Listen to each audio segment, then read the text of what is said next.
बघा,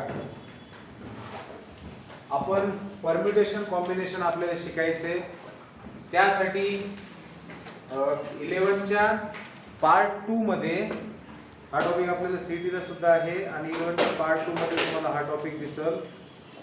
third topic आहे permutation आणि कॉम्बिनेशन. ठीक आहे, तर ह्या टॉपिक मधील कॉन्सेप्ट सुरू करण्याच्या पहिले बघा, याच्यामध्ये जी पहिली एक्सरसाइज आहे ती एक्सरसाइज आपण शेवटी सोडवणार आहोत. त्याचं कारण काय ते तुम्हाला पुढे गेले असेल तर समजेल. पहिली एक्सरसाइज आहे ही अत्यंत बेसिक एक्सरसाइज आहे, पण ती सोडवण्यासाठीची जी टेक्निक आहे ती आपल्याला नंतर कळणार आहे. लक्षात येते, त्याच्यामुळे आपण सगळे शेवटी सोडवणार आहेत. आता राहिला प्रश्न, आपण हा टॉपिक स्टार्ट करतो एक्सरसाइज 3.2 पासून. म्हणजे सगळ्यात पहिले आपण एक्सरसाइज 3.2 करणार आहे. काय दिलेलं है एक्सरसाइज 3.2 में? तो एक्सरसाइज 3.2 के अंदर हमें एक नोटेशन समझाया गया है. लॉन्ग मल्टीप्लिकेशन अगर नेचुरल नंबर का, कॉन्सेक्यूटिव नेचुरल नंबर का लॉन्ग मल्टीप्लिकेशन है आपके पास, तो उसको सिंपल तरीके से अगर कैलकुलेट करना है तो कैसे किया जा सकता है, उसके लिए हमें एक नोटेशन डिफाइन किया गया है. उस नोटेशन को कहा गया है फैक्टोरियल नोटेशन. तो इस फैक्टोरियल नोटेशन को सबसे पहले समझना है और इस फैक्टोरियल नोटेशन के कैलकुलेशंस कैसे किया जाता है इसके ऊपर डिपेंडेंट ये हमारा सेकंड एक्सरसाइज है 3.2. बहुत कम चांसेस है कि फैक्टोरियल नोटेशन के क्वेश्चंस पूछे जाएंगे एग्जाम के अंदर, लेकिन अगर ये कैलकुलेशंस आपको नहीं आते हैं तो आप परम्यूटेशन कॉम्बिनेशन के प्रॉब्लम सॉल्व नहीं कर पाओगे. तो फैक्टोरियल नोटेशन समझना जरूरी है. तो कैसे फैक्टोरियल नोटेशन को डिफाइन किया है ये सबसे पहले समझते हैं. तो फैक्टोरियल नोटेशन, फैक्टोरियल नोटेशन कैसे डिफाइन किया फैक्टोरियल नोटेशन? तो सबसे पहले आपके पास नेचुरल नंबर होना चाहिए. आ रही बात समझ में? Natural number. Factorial notation negative numbers के लिए डिफाइंड नहीं है, रैशनल नंबर्स के लिए डिफाइंड नहीं है, तो बाकी आगे के नंबर्स की तो बात ही नहीं, उनके लिए डिफाइन होने का कोई सवाल पैदा होता है क्या? नहीं. तो factorial notation is defined only for natural numbers. और क्या होता है फैक्टोरियल नोटेशन? जैसे मान लो कि आपको 1 into 2 into 3 into 4 ऐसा आपको 10 तक मल्टीप्लिकेशन लिखना है, तो आप ये मल्टीप्लिकेशन तो करेंगे, लेकिन इसको डिनोट किया गया है 10 और ये एक्सक्लेमेटरी मार्क जैसा साइन. आ रही बात समझ में? और इसको क्या बोला गया है? फैक्टोरियल 10 या फिर फैक्टोरियल 10 और 10 फैक्टोरियल.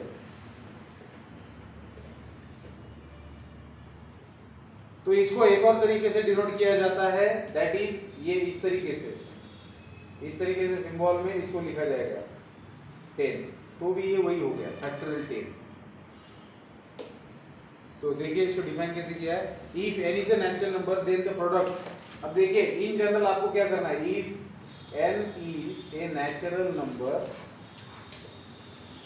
देन ये n फैक्टोरियल और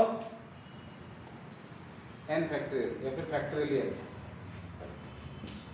is nothing but what? n into n minus 1 into n minus 2 into n minus 3. ऐसे करते करते लास्ट में 3 into 2 into 1 ऐसे लिखा हुआ है. देखो समझ में आ रहा है क्या है? ये एक नोटेशन है. जो कॉन्सेक्यूटिव नेचुरल नंबर्स को आप मल्टीप्लाई कर रहे हो उसको आप डिनोट कर रहे हो तो छोटा लिख रहे हो उसको. फॉर एग्जाम्पल आपके पास 8 फैक्टोरियल है. 8 फैक्टोरियल का मतलब क्या होता है? 8 से स्टार्ट करना है, मल्टीप्लाई करते हुए जाना और वापस 1 तक जाना है. तो आपने लिखा 8 into 7 into 6 into 5 into 4 into 3 into 2 into 1. तो 8 फैक्टोरियल का मतलब क्या? 8 से स्टार्ट किया 1 तक चले गए.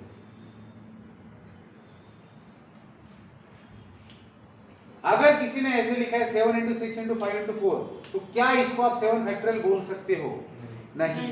क्यों? क्योंकि स्टार्ट 7 से हुआ है लेकिन एंड बिना गैप के 1 तक जाना चाहिए. अगर किसी ने ऐसे लिखा है 7 into 5 into 3 into 1, तो क्या इसको 7 फैक्टोरियल बोलोगे? नहीं, क्योंकि इसके अंदर 6 और 4 मिसिंग है. तो इन जनरल कैसे लिखा गया कि मेरे पास अगर n फैक्टोरियल है, n मतलब कोई भी एक नंबर 20 हो, 25 हो, 50 हो, 100 हो, 1000 हो, तो मेरा तरीका क्या है, वो क्या डिनोट कर रहा है, वो मल्टीप्लिकेशन डिनोट कर रहा है कितने नंबर्स का। तो n फैक्टोरियल मतलब शुरुआत करो n से, सबसे बड़ा नंबर है वो, फिर एक नंबर उससे कम करो, सब्ट्रैक्ट करो n माइनस 1, फिर जो सेकंड नंबर उसमें से एक सब्ट्रैक्ट करो दैट इज n माइनस 2। यही तो कर रहे हैं हम। 8 फैक्टोरियल मतलब क्या, पहले 8 लिखा, फिर 8 में से 1 सब्ट्रैक्ट किया 7, फिर 7 में से 1 सब्ट्रैक्ट किया 6, फिर आप आगे गए n माइनस 3। अब ये कब तक सिलसिला चलेगा, जब तक आपके पास 1 नहीं आता। आई बात समझ में। बस इसमें शर्त ये है कि ऐसा सिर्फ नेचुरल नंबर के लिए लिखा जा सकता है, मतलब आप नेगेटिव नंबर को भी ऐसा नहीं लिख सकते, ना रैशनल नंबर को लिख सकते। आ रही बात समझ में। सिर्फ नेचुरल नंबर को आप फैक्टोरियल नोटेशन का इस्तेमाल करके लिख सकते हैं, और उसका डेफिनेशन आपके सामने पड़ा है। अब इसमें उन्होंने जीरो फैक्टोरियल को डिफाइन किया है। उन्होंने कहा कि भैया जीरो फैक्टोरियल जो है इसका क्या करोगे आप, ये तो नेचुरल नंबर में आता नहीं है, लेकिन इसका काम पड़ेगा हमें कैलकुलेशन में। तो जीरो फैक्टोरियल का वैल्यू लेना है 1। Zero factorial is nothing but what 1। तो फिर सवाल पैदा होगा कि 1 फैक्टोरियल क्या होगा। 1 factorial is also 1 factorial is also 1। Zero factorial भी 1 है एंड 1 फैक्टोरियल भी 1 है। आ रही बात समझ में। जीरो फैक्टोरियल भी 1 है एंड 1 फैक्टोरियल भी 1 है, इसको ध्यान में रखिए ये वाला खासकर, और ये भी, क्योंकि इसका वैल्यू 1 है तो इसमें कंफ्यूजन हो सकता है। तो 1 फैक्टोरियल इज आल्सो 1। फिर लिखो जैसा लिखना है आपको। अब इसमें एक और तरीका मैं आपको बताता हूं।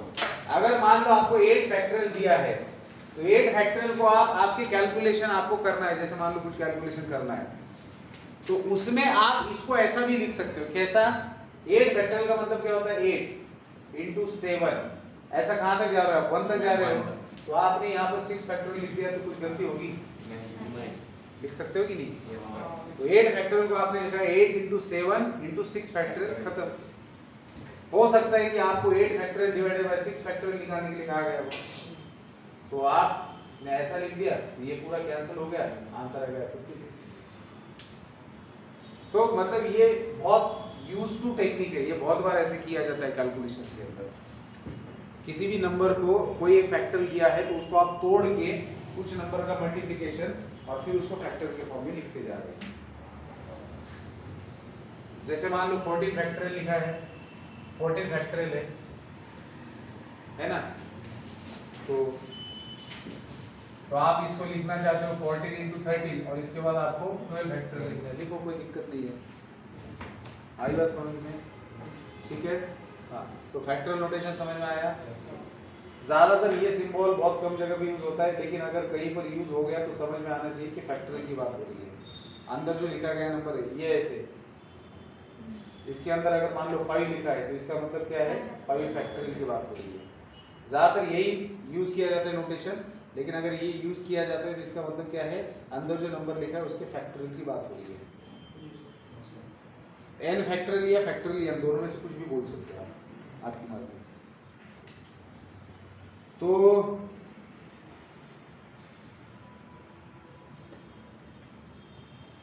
अगर नेक्स्ट है कि अगर मान लो x factorial is equal to y factorial दिया है, तो दिस इंप्लाइज x और y इक्वल होनी चाहिए। सिंपल सी बात है। दो नंबर्स के फैक्टोरियल का अगर सही आ रहा है, मतलब वो मल्टीप्लिकेशन सही आ रहा है, तो इसका मतलब दोनों सेम होने चाहिए। अदरवाइज कैसे पॉसिबल है, कैसे पॉसिबल है, दोनों सेम है तभी पॉसिबल, दूसरे केस में हो ही नहीं सकता। अब सबसे जो कॉमन मिस्टेक कर देते हैं बच्चे, उसके बारे में यहाँ पर रूल्स बताए गए हैं। सबसे पहला रूल है कि अगर आपके पास p + q फैक्टोरियल दिया है और इसके इस रूल से रिलेटेड वेरिफिकेशन के लिए नीचे एक्सरसाइज में एग्जांपल की है, मतलब ये सारे रूल्स नीचे वेरीफाई हो चुके हैं। अब जब हम खुद सॉल्व करेंगे तो समझ में आएगा। तो p + q फैक्टोरियल, बहुत से बच्चों को ऐसा लगता है कि शायद इसको p फैक्टोरियल + q फैक्टोरियल लिख सकते हैं, लेकिन ये गलत है। आप छोटा सा एग्जांपल करके भी देख सकते हो। जैसे आपने 2 + 3 फैक्टोरियल लिखा, तो बेसिकली ये क्या बोल रहा है, 5 फैक्टोरियल बोल रहा है। और 5 फैक्टोरियल क्या होता है, 5 × 4 × 3 × 2। Into 1 that is 120। लेकिन अगर आप इसको ऐसा समझते हो तो 2 फैक्टोरियल प्लस 3 फैक्टोरियल, तो ये बन जाएगा 2 इंटू 1। हां तिथं बसायचं पाठीमागे आणि रोज तीच जागा, आणि जर लेट आलात तर रेकॉर्डिंग पाहिजे त्या दिवशी। हां उद्या बसू,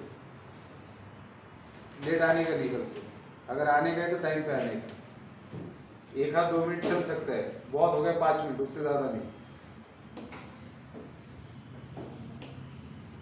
2 फॅक्टोरियल म्हणजे 2 इंटू 1 प्लस 3 फॅक्टोरियल म्हणजे 3 इंटू 2, म्हणजे काय झालं रे 2 प्लस 6, तो ये आ गया 8। कहाँ 8 और कहाँ 120? तो इसका मतलब क्या हो रहा है कि p plus q factorial is अलग thing and p factorial plus q factorial is different. इन दोनों को मिक्सअप मत कीजिए, ठीक है। दूसरी चीज, जैसे प्लस के बारे में है सेम लिख सकते हो माइनस के बारे में, that is p minus q factorial is not equal to p factorial minus q factorial. Number 3 same लिखा जा सकता है मल्टीप्लिकेशन के बारे में, that is p into q factorial is not equal to their multiplication of separate factorial, ये भी गलत है। और सेम लिखा जा सकता है डिवीजन के बारे में, fourth number that is p by q factorial is not equal to p factorial by q factorial, ठीक है। अच्छा इसमें एक और महत्वपूर्ण चीज दी है जो शायद कहीं भी यूज हो, कि p प्लस q फैक्टोरियल जो होता है is always divisible by, basically ये एक नंबर है, हमें पता है p plus q factorial is a number and this number is always divisible by p factorial alone and q factorial alone. मतलब this is always divisible by p factorial as well as लिखते हैं as well as q factorial. जैसे मतलब मान लो कि आपको 2 plus 3 factorial दिया है, तो इससे जो भी नतीजा आएगा, हमने कैलकुलेट किया था अभी, इससे जो भी नतीजा आएगा उसको 2 फैक्टोरियल से जो नंबर आ रहा है और 3 फैक्टोरियल से जो नंबर आ रहा है दोनों से डिवाइड किया जा सकता है, दैट मींस डिवाइड किया जा सकता है, दैट मींस रिमाइंडर इज 0। जैसे 2 प्लस 3 फैक्टोरियल कितना आया था हमारा 120, और 2 फैक्टोरियल क्या होता है 2, और 3 फैक्टोरियल क्या होता है 6, तो 2 से 120 को डिवाइड किया जा सकता है, 6 से भी किया जा सकता है, ये चीज बता रहे हो, ठीक है। तो ये था सब कुछ फैक्टोरियल नोटेशन के बारे में। अब इसके ऊपर डिपेंडेंट हमारी सेकंड एक्सरसाइज है। याद रखिए इसके ऊपर क्वेश्चन पूछा भी जा सकता है और नहीं भी पूछा जा सकता है, लेकिन क्वेश्चन ना पूछने के चांसेस ज्यादा है क्योंकि 11 का टॉपिक है और सीटी में 10 ही क्वेश्चंस होते हैं, तो हो सकता है ज्यादा 1 या 2 क्वेश्चन आए परम्यूटेशन कॉम्बिनेशन के ऊपर। अगर 2 क्वेश्चंस आते हैं तो एक परम्यूटेशन पे आएगा, एक कॉम्बिनेशन पे आएगा, क्योंकि उसको सॉल्व करने के लिए फैक्टोरियल का यूज करना ही पड़ता है, तो इसके ऊपर सेपरेटली पूछेंगे। लेकिन कैलकुलेशन सही तरीके से आए इसलिए एक्सरसाइज के अंदर कई अच्छे क्वेश्चन दिए हैं जिनको अभी सॉल्व करेंगे, तो ये लिख लो आप लोग।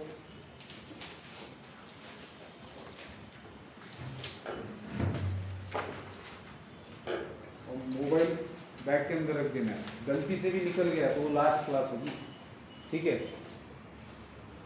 ए भाई मोबाइल बैग के अंदर, बुक भी नहीं खोलने की, कल ही मैंने मैसेज डाला है, हाँ याद रखना। चलो फैक्टोरियल नोटेशन के ऊपर ये क्वेश्चन दिए हैं हमें, कैलकुलेशन देखते हैं कैसे करेंगे इसके। भी जितना अभी हमने देखा है बस उतना ही है फैक्टोरियल नोटेशन के बारे में, जितना भी जाना जा सकता है। अब उसी के बेसिस पे इसको कितना सिंपल तरीके से कर सकते हैं। अब ये जो आपको दिख रहा है ये आपको पता है क्या करना है, 8 से लेकर 1 तक का मल्टीप्लिकेशन है, तो खाली मल्टीप्लिकेशन है, तो वो आपको करना है। 10 फैक्टोरियल तक का मल्टीप्लिकेशन है, खाली मल्टीप्लिकेशन है। 10 फैक्टोरियल माइनस 6 फैक्टोरियल।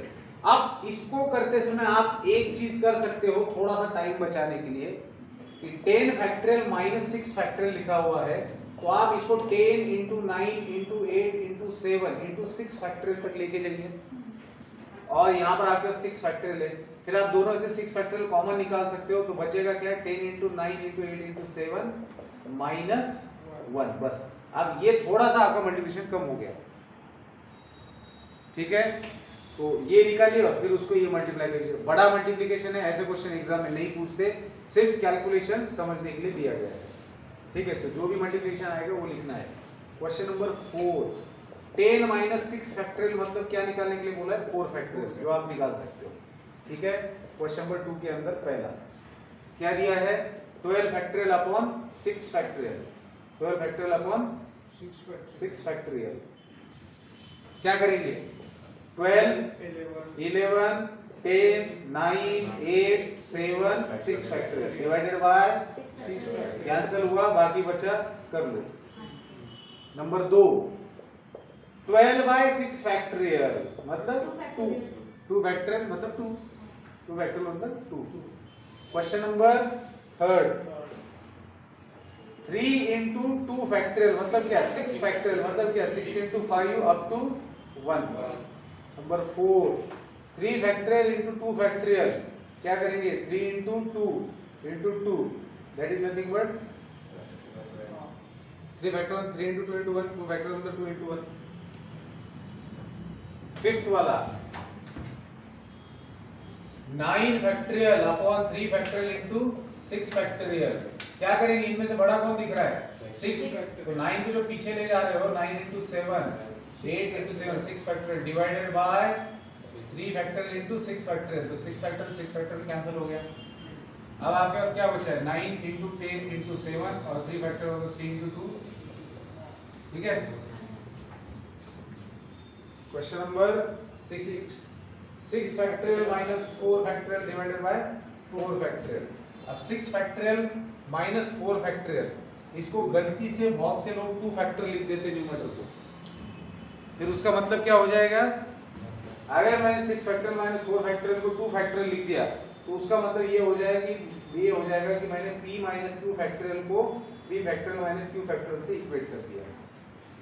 बस यहाँ पर ऐसे दिया हुआ है और मैं जल्दबाजी में इसको ऐसे लिख रहा हूँ, जो कि गलत है, जो कि नॉट इक्वल है, क्योंकि ये अलग है 6 फैक्टोरियल कुछ नंबर आएगा, 4 फैक्टोरियल और अलग है और अलग नंबर आएगा। और अगर मैं इसको 6 फैक्टोरियल माइनस 4 को अगर ऐसे लिखता हूँ तो गलत हो जाएगा। तो 6 फैक्टोरियल और 4 फैक्टोरियल, तो आप क्या कर सकते हो इसको आसान बनाने के लिए 6 फैक्टोरियल को लिखिए 6 into 5 into 4 factorial minus 4 factorial को 4 फैक्टोरियल डिवाइडेड बाय 4 फैक्टोरियल, तो दोनों में से 4 फैक्टोरियल कॉमन निकला 6 into 5 minus 1 divided by 4 factorial. 4 factorial will get cancel, तो क्या बचा आपके पास 29। ठीक है, फिर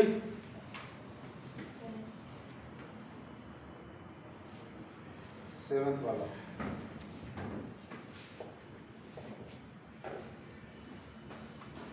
8 factorial upon 6 factorial minus 4 factorial, ये इसी के जैसा है। इसमें से आपको पता है क्या कॉमन निकलने वाला है, इसको आप लिखेंगे 8 7 6 5 4 तक, और नीचे आप इसको लिखेंगे 6 5 4 तक, और ये माइनस 4 फैक्टोरियल, तो ऊपर का एज इट इज रहेगा डिवाइडेड बाय नीचे 4 फैक्टोरियल आएगा और बचेगा 6 into 5 minus 1। 4 factorial will cancel, और ये कितना आएगा 29। तो 8 7 6 5 डिवाइडेड बाय 29 आएगा आंसर। और ये तो आसानी है, नीचे आपके पास 2 फैक्टोरियल है और 8 तो ले जाइए। तो ये फैक्टोरियल नोटेशन को समझने के लिए सिंपल क्वेश्चन है। ठीक है, आगे बढ़ते हैं, इसको आप लोग कर लेंगे। ठीक है, इसको घर जाके सॉल्व करेंगे। मुझे आंसर से मतलब नहीं है, आंसर अगर आप नहीं भी लिखते हो, ये मल्टीप्लिकेशन करने कोई मतलब नहीं है, फालतू मल्टीप्लिकेशन है। ठीक है, बस आपको ये समझ में आना चाहिए कि इसको कहाँ तक खींचना है। फिर लास्ट में जब मल्टीप्लिकेशन वाली बात आएगी तो उसको छोड़ दो, क्योंकि ऐसे कोई कैलकुलेशन होंगे नहीं आगे। ये बस फैक्टोरियल नोटेशन आप कितना समझे उसके लिए।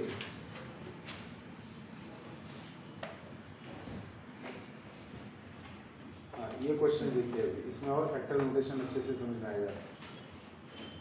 Right question number 3, right in terms of factorial. Question है right in terms of factorial, in terms of factorial. तो आपको जो मल्टीप्लिकेशन दिया गया है उस मल्टीप्लिकेशन को फैक्टोरियल्स के टर्म्स में लिखना है। ठीक है, फैक्टोरियल्स के टर्म्स में लिखना है। मतलब फैक्टोरियल का यूज करके लिखना है इस मल्टीप्लिकेशन को। अब ये जो मल्टीप्लिकेशन दिया है 9 8 7 6 5, चलो कम से कम इनमें तो भी कहीं पर गैप नहीं है। 10 से लेकर तो 5 तक सारे कॉन्सेक्यूटिव है। तो मुझे इसको पूरा फैक्टोरियल के फॉर्म में लिखना है, तो मैंने इसको लिखा 10 9 8 7 6 5, ये तो दिया था। अब क्योंकि मुझे इसको फैक्टोरियल बनाना है तो मेरे पास एक ही तरीका है कि मैं इसको क्या करूं, 4 3 2 1 तक लेके जाऊं ताकि ये 10 फैक्टोरियल बन जाए। लेकिन क्योंकि उन्होंने इतना ही दिया और ये अपने मन से मैं मल्टीप्लाई कर रहा हूं तो मैं इससे डिवाइड भी करूंगा, क्योंकि ओरिजिनल का वैल्यू भी तो चेंज ना हो। तो ये हाँ इधर सर, तो ऊपर क्या आ जाएगा आपके पास 10 फैक्टोरियल और नीचे आपके पास आएगा 4 फैक्टोरियल। तो आपने इस मल्टीप्लिकेशन को फैक्टोरियल्स के फॉर्म में लिखा, इससे आपको फैक्टोरियल का मतलब समझ में आएगा। ठीक है, फैक्टोरियल नोटेशन क्या है। सेकंड वाले के अंदर आपके पास है 3 6 3 into 6 into 9 into 12 into 15। अब तो यहाँ और सिचुएशन खराब है, यहाँ कॉन्सेक्यूटिव नंबर्स नहीं है, लेकिन अगर आप ध्यान से देखेंगे तो सभी के अंदर कोई फैक्टर कॉमन है और वो क्या है 3। तो मैं सबको 3 के फैक्टर के फॉर्म में लिख सकता हूँ, 3 के मल्टीप्लिकेशन फॉर्म में। पहला नंबर 3 है, मैंने दूसरे को लिखा 3 into 2, तीसरे को मैंने लिखा 3 into 3, चौथे को मैंने लिखा 3 into 4, पांचवें को मैंने लिखा 3 into 5। अब 1 2 3 नहीं 5 4 3 2 और 1 मैं लिख सकता हूँ। 5 into 4 into 3 into 2 into 1 मैं लिख सकता हूँ। एक 5 गया, 4 गया, एक 3 को हटा दो, एक 2 को हटा दो, तो अब कितना बचा आपके पास 1 2 3 4 5, तो into 3 raised to 5, तो ये क्या बन गया 5 फैक्टोरियल into 3 raised to 5। तो इसको इतना ही लिखा जा सकता है, तो 3 raised to 5 को एज इट इज रखना पड़ेगा, लेकिन हमने कुछ तो फैक्टोरियल में कन्वर्ट किया ना इसको। आ रही बात समझ में, 3 raised to 5 into 5 फैक्टोरियल। आगे बढ़ते क्वेश्चन नंबर 3, 6 7 8 9, ये वैसा ही है 6 7 8 9, तो इसको उल्टा लेके चलेंगे 9 8 7 6 5 4 3 2 1, और कितना ज्यादा लिया हमने 5 से ज्यादा लिया 5 4 3 2 1, तो ये क्या बन जाएगा, ऊपर बन जाएगा 9 फैक्टोरियल और नीचे बन जाएगा 5 फैक्टोरियल। ठीक है, तो फोर्थ वाला आपके पास 5 into 10 into 15 into 20, तो आप 5 को लिखेंगे 5, इसमें आप लिख सकते हो 5 into 2, इसको आप लिख सकते हो 5 into 3, इसको लिख सकते हो 5 into 4, 4 3 2 1 बन जाएगा 4 फैक्टोरियल। अरे 5 फैक्टोरियल लिख सकते हो 5 4 3 2 1, तो 5 4 3 2 1 that is 5 factorial into 1 2 3 5 raised to 3।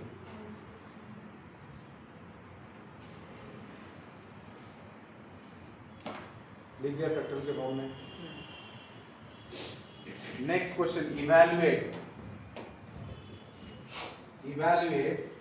n factorial upon r factorial divided by n minus r factorial, ये आपको इवैल्यूएट करना है फॉर 4 सब क्वेश्चन दिए हैं n और r की डिफरेंट वैल्यूज के लिए। n इज इक्वल टू 8 है, r इज इक्वल टू 6 है। Number 2 n is equal to 12 है, r इज इक्वल टू 12 है। Number 3 n is equal to 15 है, r इज इक्वल टू 10 है। Number 4 n is equal to 15 है, r is equal to 8 है। ठीक है, तो क्या करना है हमें, अब अगर ये देखा जाए तो ये ऐसा ही है जैसे हमने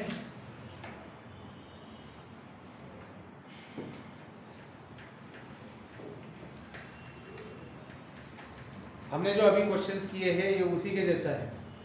ठीक है, ये जो हमने सॉल्व किया उसी के जैसा है, बस यहाँ पर क्या किया है उन्होंने एक फॉर्मूला टाइप लिखा है n factorial upon r factorial into n minus r factorial, और इसके अंदर क्या किया n और r के अलग अलग वैल्यू दी है, फिर वही कैलकुलेशन करने हैं। जैसे पहला वाला अगर देखा जाए तो पहले वाले के अंदर क्या है आपके पास n 8 लेना है, इसके अंदर n को 8 लेना है, तो n is equal to 8 and r is equal to 6, तो इसके अंदर डालेंगे तो क्या आएगा ये बस ये कैलकुलेट करना है।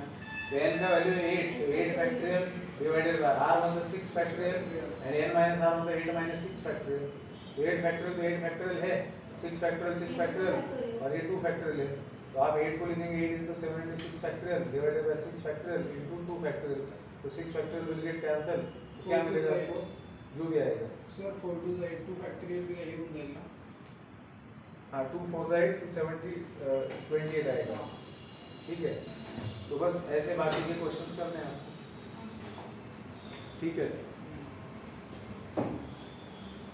सर ये कैलकुलेशन कंप्लीट करना लगती है ना कैलकुलेशंस की। हाँ, अगर कहीं पे जीरो फैक्टोरियल आ जाता है मान लो, तो उसका वैल्यू 1 लेना है।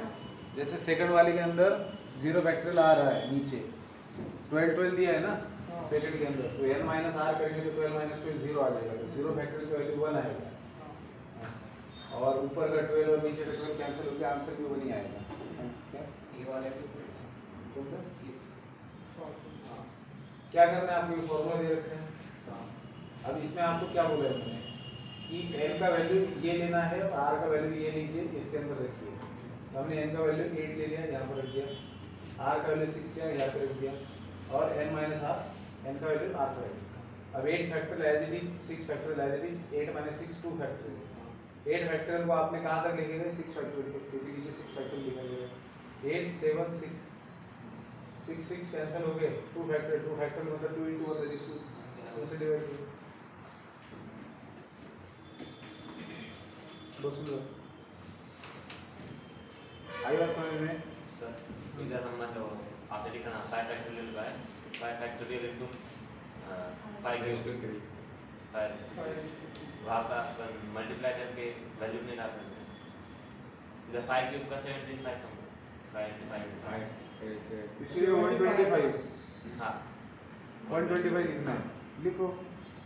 नाही सर त्याचं म्हणणं आहे 125 ला आपण स्प्लिट करू शकत नाही का? परत एक अंतर आहे, परत अजून एक अंतर आहे. कैसे होगा? क्योंकि आपके पास 5 into 5 into 5 है, तो आप क्या करेंगे फिर? इसको अगर फैक्टर में कन्वर्ट करना है तो फिर 4 into नहीं सर सीधा वैल्यू भी लिख सकते हैं हम वहाँ पे 125 हाँ लिख सकते हैं ना, लेकिन मतलब करना क्या है इसके अंदर? बस आपको इसको फैक्टोरियल फॉर्म में लिखना है। फैक्टोरियल आप लिखने के बाद 5 क्यूब लिखो या उसकी वैल्यू लिखो, कोई फर्क नहीं पड़ता उससे। ठीक है, यहाँ पर सिर्फ फैक्टोरियल को समझना है हमें कि एक्चुअल में आपको फैक्टोरियल नोटेशन समझ आया क्या, जो इस क्वेश्चन से पता चलता है कि अगर आप इसको फैक्टोरियल में कन्वर्ट कर पाए, जो एक संभावना है इसके अंदर। इसको ऐसे लिखा है, इस मल्टीप्लिकेशन को फैक्टोरियल नोटेशन में यूज करके भी लिखा जा सकता है। उस संभावना को आप देख पा रहे हो, बस इतना समझना है उसके अंदर। बाकी ये आप क्या लिखते हैं इससे कोई फर्क नहीं पड़ता। ठीक है, तो ये बाकी का कैलकुलेशंस देख लो आप लोग। ठीक है, So the answer काय सर त्याचं? कैसा? म्हणजे 5 into 5 फॅक्टोरियल. फोर्थ है ना? हाँ, तो टेक्स्ट बुक में गलत दिया आंसर फोर्थ का। कुछ क्वेश्चंस है जैसे सेकंड क्वेश्चन में भी थर्ड और फोर्थ का भी गलत है। म्हणजे सामान सर काय आहे? क्वेश्चन नंबर 2 में हां थर्ड. थर्ड और फोर्थ गलत है। नाही सर त्याचे आन्सर काय आहे? 720 है थर्ड का, फोर्थ का 12 है, और फोर्थ का थर्ड नंबर के क्वेश्चन में जो हम लोग ये देख रहे थे, ये तो आपके सामने ही है।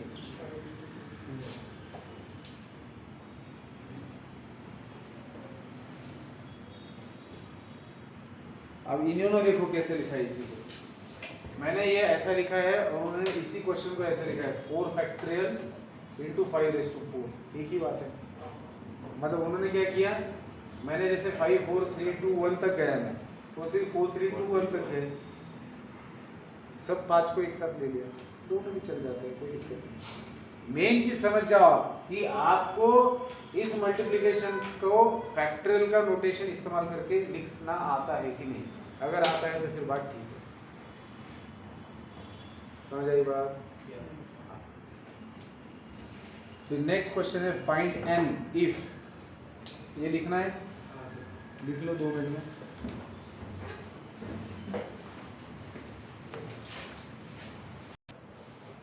कोणी काही खाणार नाही रे क्लासमध्ये?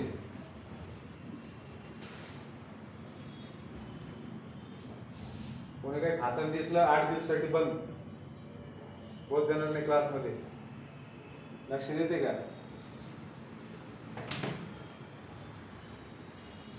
पाणी पिऊ शकता फार तर फार ते बी एवढं पिलं लगेच जास्त वेळ जावं लागलं तर त्याला घेऊन देणार नाही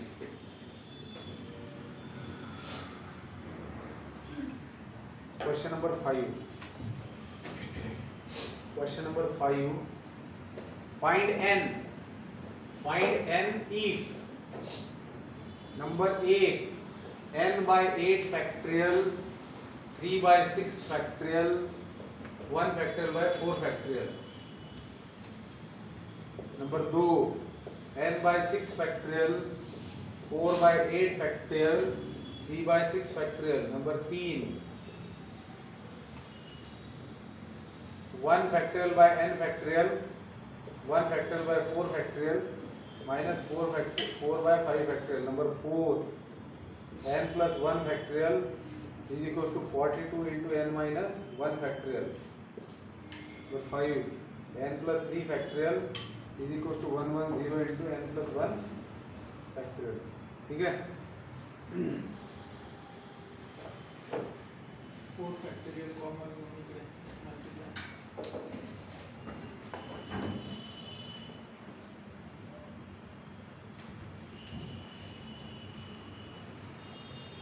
हाँ देख लो पहले क्वेश्चन के अंदर अगर आप ठीक से आपको क्या करना है फाइंड n की वैल्यू निकालनी ताकि इक्वालिटी सही हो सके तो पहले क्वेश्चन के अंदर आपको क्या दिखाई दे रहा है n by 8 factorial is equal to 3 by 6 factorial plus 1 factorial by 4 factorial तो आप क्या कर सकते हो यहाँ हाईएस्ट आपको क्या दिखाई दे रहा है 6 फैक्टोरियल है राइट हैंड साइड में लेकिन लोएस्ट क्या है 4 फैक्टोरियल इन दोनों में से आप 4 फैक्टोरियल कॉमन निकाल सकते हो इसको भी 4 फैक्टोरियल तक लेके जाया जा सकता है उतना आपका काम आसान हो जाएगा उतना कैलकुलेशन का तो आपने पहले क्वेश्चन के अंदर जो लेफ्ट हैंड साइड है उसको आपने लिखा 8 7 6 5 एंड 4 फैक्टोरियल और इसको आपने लिखा 3 by 6 5 4 फैक्टोरियल फिर आपने लिखा 1 फैक्टोरियल का मतलब होता है 1 और 4 फैक्टोरियल का ऐसे ही रखेंगे तो लेफ्ट हैंड साइड में तो अभी ऐसे ही रखना है जैसा है विच इज इक्वल टू दोनों में से 1 by 4 फैक्टोरियल कॉमन निकला दोनों के डिनोमिनेटर से 4 फैक्टोरियल कॉमन निकला तो बचेगा क्या आपके पास 3 by 30 प्लस 1 तो 4 फैक्टोरियल कैंसिल हो गया तो बचा क्या आपके पास n upon 8 into 7 into 6 into 5 which is equals to 1 by 10 लिखा है इसको तो मिल गया 11 by 0.1 लिहून टाका. तू लिखते एक्स्ट्रा कॉलेजने सांगितलं ना हां n is equals to 11 into 8 7 6 5 तुमचे पर्सनल कॅल्क्युलेशन तुमच्या वहीत करायची ते चार चौघात मांडायचे नाही कोणीच तर काय करायचं करा तुमच्या वहीमध्ये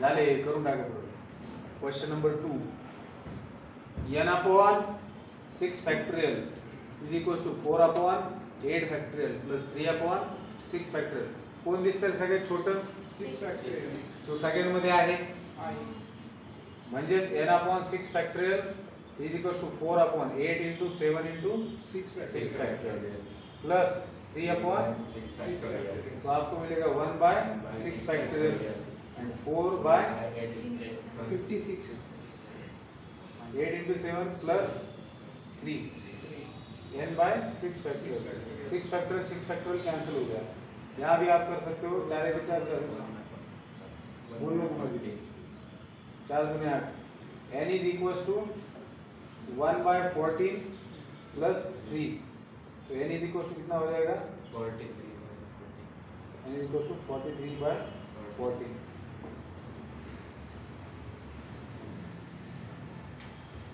Number 3 1 factorial by n factorial is equal to 1 factorial by 4 factorial minus 4 by 5 factorial ये n factorial है ना तो 1 factorial का मतलब क्या होता है 1 n factorial as it is दोनों में से 4 factorial कॉमन निकाला जा रहा है तो यहाँ बचेगा 1 minus 4 by 5 क्योंकि 5 factorial को आपने लिखा 5 into 4 factorial तो दोनों में से 1 by 4 factorial को कॉमन ले लिया फिर आपके पास ये कितना आता है 1/n factorial is equal to 1/4 factorial into 5 - 4 1/5।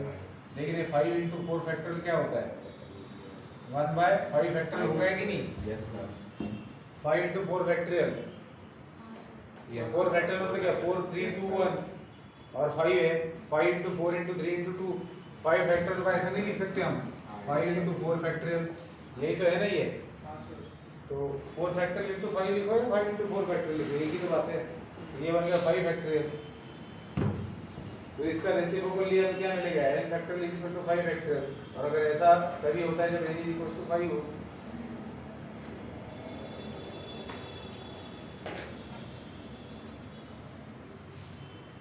Question number 4 क्या दिया है n + 1 factorial is equal to 42 × n - 1 factorial. क्या ये वाला फैक्टोरियल इसके अंदर छुपा हुआ है। ध्यान से देखिए n + 1 है इसको अगर मैं पीछे लेके जाऊंगा तो इसमें से एक कम होगा n आएगा n में से एक कम होगा तो n - 1 फैक्टोरियल लिख सकते हैं। तो मैं n + 1 को क्या लिख सकता हूँ n + 1 फैक्टोरियल को मैं लिख सकता हूँ n + 1 × n और इस n में से एक चला गया तो n - 1 और फैक्टोरियल लिख दिया क्योंकि ये आगे तक चलने वाला है। क्यों लिखा क्योंकि मेरे पास राइट में n - 1 फैक्टोरियल है। तो 42 × n - 1 फैक्टोरियल तो n - 1 n - 1 कैंसिल हो गया। अब आपके पास क्या है n + 1 × n is equal to 42। बहुत से बच्चे यहाँ पर क्वाड्रेटिक बना के n को सॉल्व करने की कोशिश करते हैं कि n से n को मल्टीप्लाई किया तो n² प्लस n बना एंड वगैरह वगैरह फिर इसको इधर लेके आएंगे और सॉल्व करेंगे। सीधी सी बात याद रखना है अगर n एक नंबर है नेचुरल नंबर आपको पता है नेचुरल नंबर की बात हो रही है n एक नेचुरल नंबर है तो n + 1 उससे बिल्कुल एक से बड़ा नेचुरल नंबर है मतलब दो कॉन्सेक्यूटिव नंबर है। तो एक छोटा और एक बड़ा है दो कॉन्सेक्यूटिव नंबर का मल्टीप्लिकेशन अगर 42 आ रहा है तो आपको पता है नेचुरल नंबर में ये सिर्फ इन दोनों के साथ में ही हो सकता है किसी और के साथ में हो सकता है क्या नहीं। तो इसका मतलब n का वैल्यू हो गया 6 n + 1 हो गया 7 तो n का वैल्यू कितना आया 6। इसको इस तरीके से करना है ठीक है। सर आपण डायरेक्ट इक्वेट नाही करू शकत का m + 1 आणि 42 m - 1 ते दोन्हीकडे असले मोठे किसको इक्वेट करना n + 1 आणि इकडचं 42 m - 1 लेकिन ये अलग अलग है ना ये n + 1 का है नाही सर मी फॅक्टोरियल मध्ये जेव्हा विचारला तुम्ही इक्वेट होऊ शकतो का ये कहाँ फैक्टोरियल में है और 42 से इस नंबर को मल्टीप्लाई किया जा रहा है ये नंबर बहुत अलग है ये अलग है और ये अलग है ऊपर से 42 उसको मल्टीप्लाई होगा किसको इक्वेट करने की बात कर रहे हो।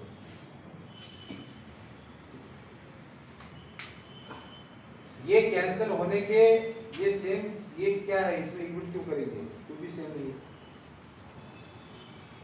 3 factorial is equal to q factorial तभी पॉसिबल जब p is equal to q है।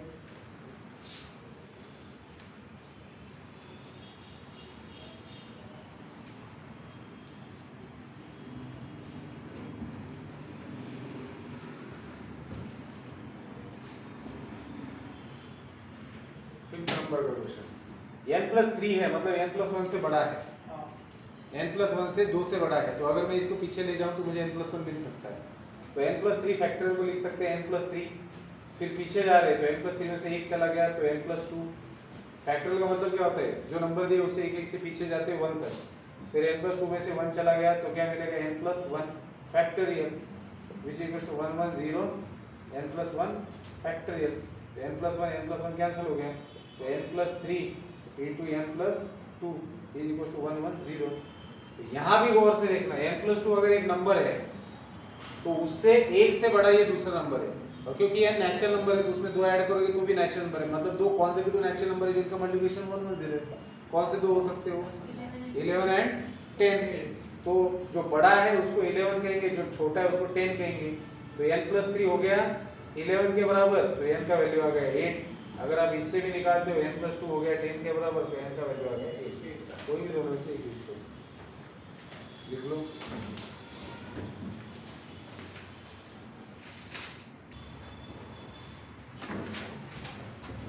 Next question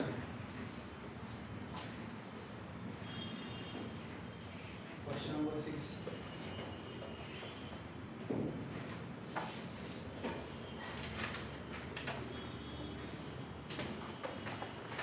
number 6 find N if. आता हे थोडं 5 चं पुढचं वर्जन आहे क्वेश्चन नंबर 6. थोडंसं आणखी डोकं लावायचं. 17 minus n factorial divided by 14 minus n factorial is equal to 5 factorial. ठीक आहे. काय करणार आहे याच्यामध्ये बघा. 17 minus n factorial दिलेले, 14 minus n factorial दिलेले.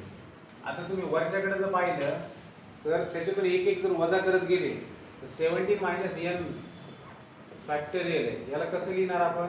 17 minus n, मग याच्यातून एक कमी होणार. 17 minus n मधून एक कमी झाला, 17 minus n मधून एक गेला, 17 minus 1 16 minus n, 15 minus n आणि हे काय 14 minus n factorial.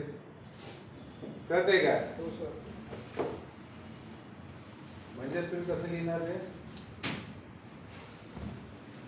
17 minus n ला लिहिणार 17 minus n, 16 minus n, 15 minus n, 14 minus n factorial divided by 14 minus n factorial is equal to 5. होऊ शकतं की 17 minus n असं दिलेलं असल्यामुळे तुम्हाला कदाचित आपण इथपर्यंत पोहोचूत हे कळणार नाही.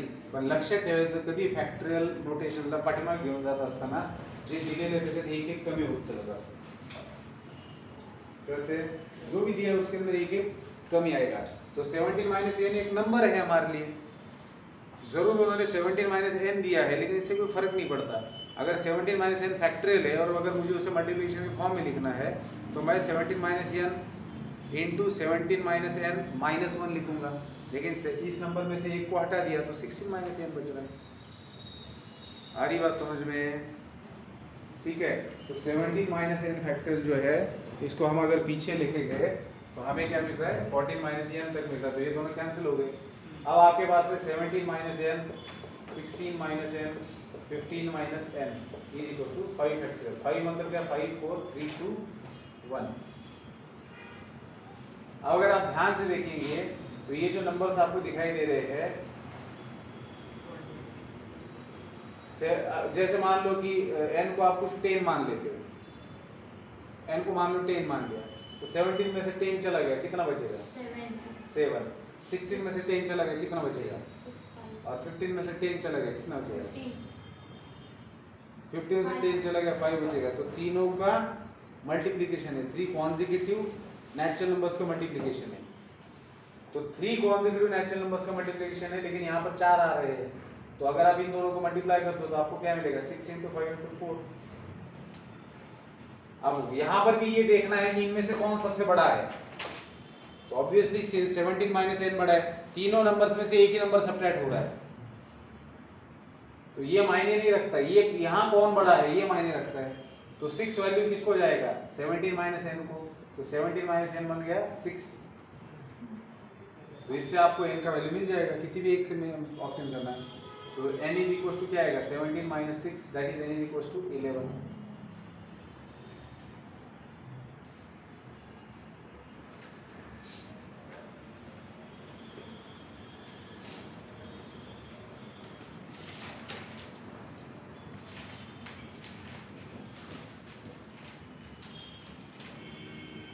आगे बढ़ते हैं. Question number 2.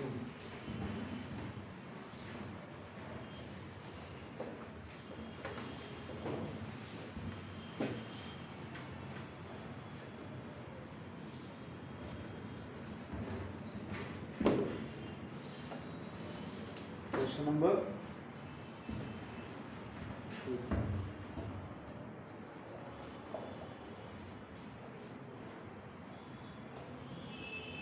Fifteen minus n factorial divided by 13 minus n factorial equals to 12. Again same.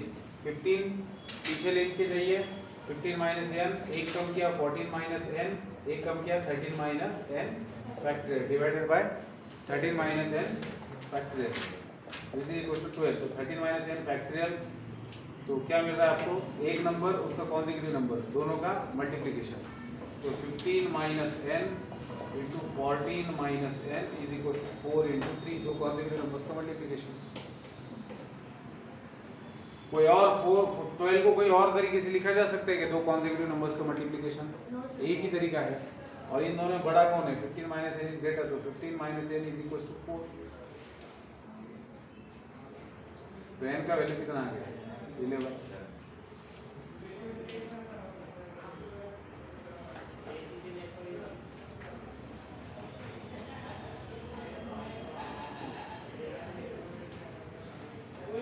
Question number 3 n factorial upon 3 factorial n minus 3 factorial is to n factorial upon 5 factorial upon n minus 5 factorial is equal to 5 into 3। Ratio है, दो ratios का division क्या होता है? Division का multiplication आता है, दूसरा रेशियो उल्टा होता है, उल्टा होकर मल्टीप्लाई होता है ना। पहला रेशियो ऐसे ही रखा है n factorial upon 3 factorial into n minus 3 factorial. Division की जगह मल्टीप्लिकेशन और ये उल्टा, मतलब ये उल्टा होकर मल्टीप्लाई होता है, पता है ना। a by b is to c by d, क्या करते हैं? a by b into d by c करते हैं, तो ये उल्टा हो जाएगा, तो 5 factorial into n minus 5 factorial divided by n factorial, तो n फैक्टोरियल कैंसिल हो गया। इजी, ये एज इट इज रहेगा 5 to 3, इसको नहीं उल्टा करना, इसका कोई संबंध नहीं है, ये जैसे तैसा रहेगा। अब आप यहाँ देखेंगे 5 फैक्टोरियल या 3 फैक्टोरियल, तो 5 फैक्टोरियल को लिखेंगे 5 into 4 into 3 factorial divided by 3 factorial into आपके पास n माइनस 5 फैक्टोरियल, तो आप और नीचे n माइनस 3 फैक्टोरियल, तो n माइनस 5 को लिखेंगे n minus 4 into n minus 3 factorial, और डिनोमिनेटर में आपके पास n minus 3 factorial which is equal to 5 by 3, तो n माइनस 3 कैंसिल हो गया, और 3 फैक्टोरियल भी कैंसिल हो गया, फिर 5 भी कैंसिल हो गया।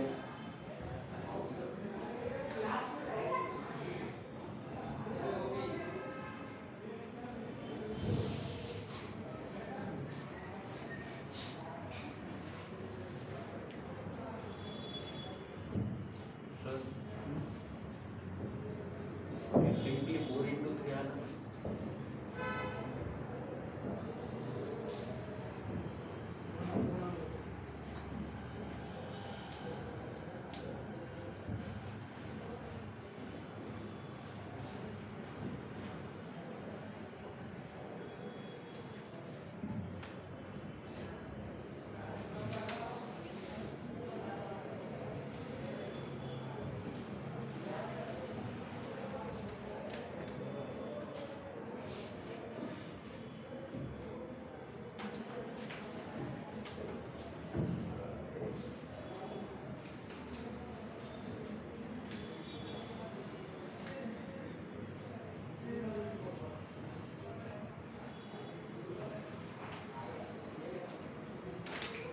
चुकलं आपलं, काय चुकलं कोण सांगतं?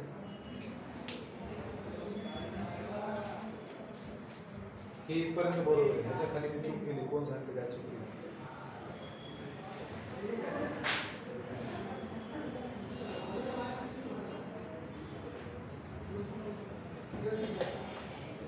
मला सांगा, जर माझ्याजवळ n मायनस 5 फॅक्टोरियल दिले आणि मला तो बार वापस निघायचे, तर मी n minus 5 फॅक्टोरियलला n minus 5 into n minus 6 into n minus 7 लिहिणं बरोबर आहे का? n मायनस 5 ला मी n minus 5 into n minus 4 into n minus 3 लिहिणं बरोबर आहे?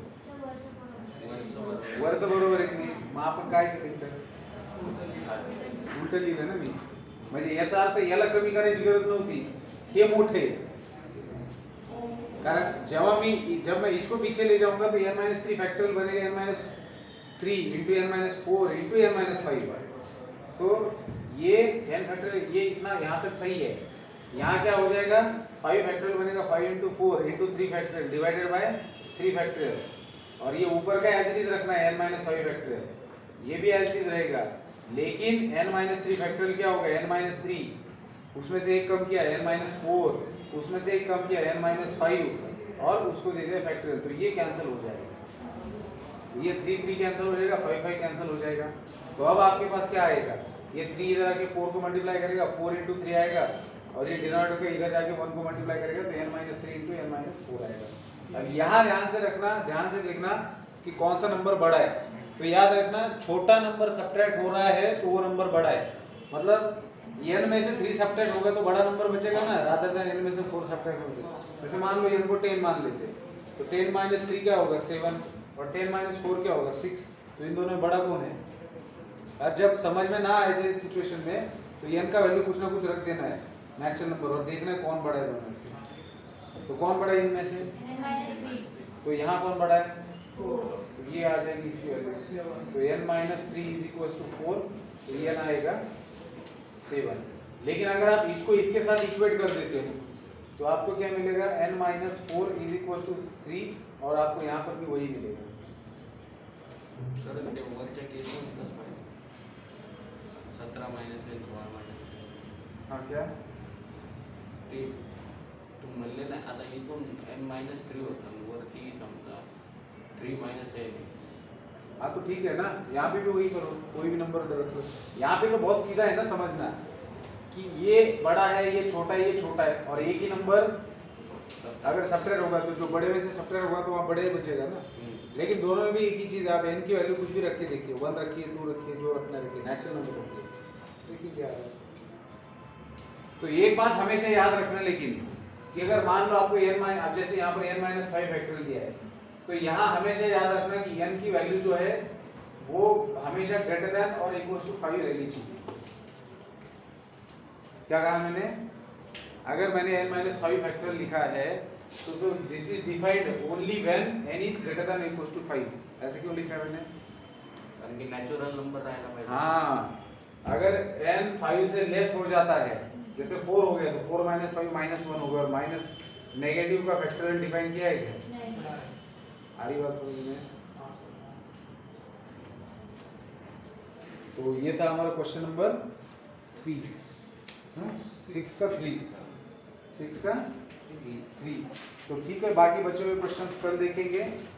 हाँ, अब मैं आपको कुछ होमवर्क देने वाला हूँ और अभी मैं कहता हूँ कि अगर वो होमवर्क आप नहीं कर पाते हो तो आना नहीं है और अगर आते हो तो मैं क्लास में बैठने नहीं दूंगा। जिसका वो होमवर्क कंप्लीट है वही क्लास में बैठेगा, बाकी जिसका कंप्लीट नहीं है वो रिकॉर्डिंग देख लेगा घर से, ठीक है? हाँ, फिर वो क्लास में नहीं आएगा और मुझे कुछ नहीं बताना कि मुझे इसका रिवीजन करना है, मेरा ये चल रहा है। तेरा जो चलना है चलने दे, तेरा चलने दिया अभी मैंने, पूरे साल से ऊपर तुम्हारा चलने दिया मैंने, अब मेरा चलेगा और जिसको नहीं चलाना वो घर पे बैठेगा। तो वो बुक देना मेरे को, पार्ट 2 का बुक था ना वो।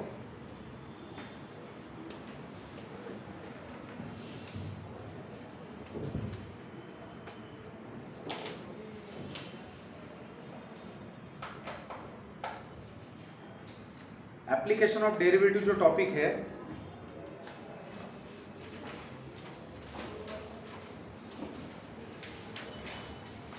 लिखेंगे जिनके पास बुक नहीं वो लोग।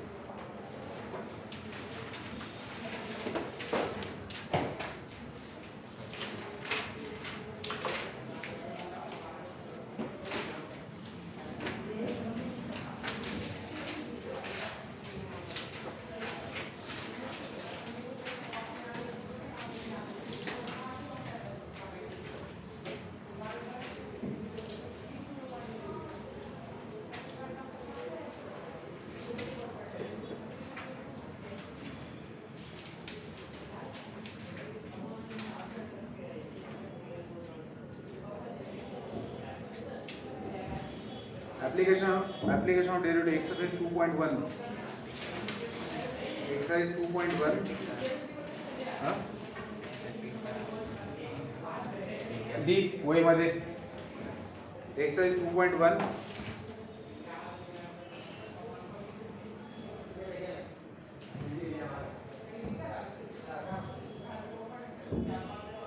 question number 2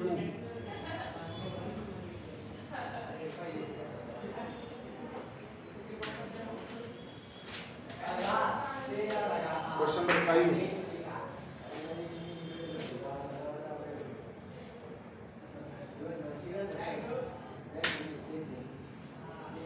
question number 15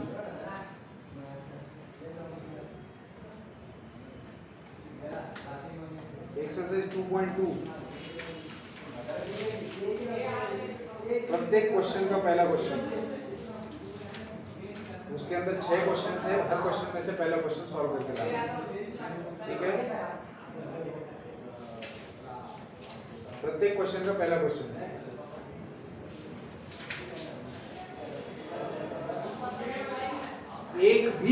नहीं करते हो, एक समझते हो, एक भी नहीं करते हो तो आना नहीं है, कुछ भी कारण हो।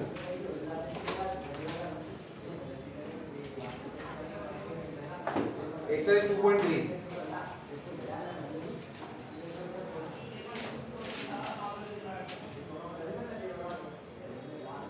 पहले का फिफ्थ,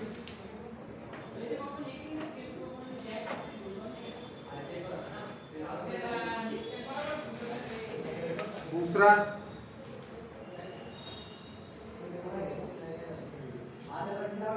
सेवंथ का पहला,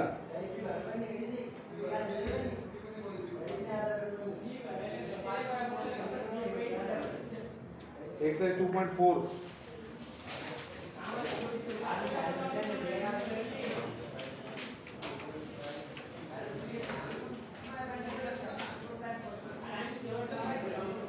क्वेश्चन नंबर 9,